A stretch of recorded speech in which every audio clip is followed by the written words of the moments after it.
पंजाब से स्मगल्ड हो रही है, मैं बार बार कह रहा हूँ, गंदम बाहर जा रही है, इनकी इंतजामिया पैसे ले रही है, लोग बिजली के बिलों से मर रहे हैं। इन्होंने किया ये है, अगस्त और सितंबर में इन्होंने माफी दी है, तो जून जुलाई किधर गया?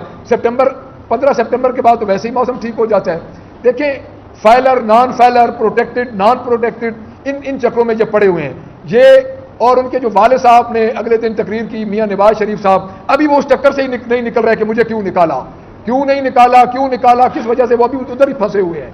तो मैं ये समझता हूं कि उनको इस चक्कर से निकल के उनको सो कॉल्ड फॉर्म 47 की गवर्नमेंट मिल भी गई है, हमारे ऊपर अगर वो मुसल्लत कर दिए गए हैं तो कुछ लोगों को रिलीफ इनको देना चाहिए।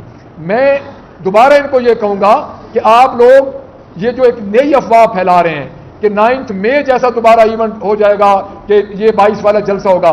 सवाबी में हमारा जलसा हुआ है, 50,000 बंदा ऑलमोस्ट गया है, 50 से 60,000 बंदा पंजाब से, एक गमला नहीं टूटा, रास्ते में किसी को कोई तकलीफ नहीं हुई। जो कुछ करना है इन्होंने दोबारा खुद करना है, हम उसकी जिम्मेदारी नहीं ले रहे। हम दोबारा जाएंगे, इस्लामाबाद जाएंगे और इस्लामाबाद जाके पुरअमन जलसा हमारा हक है।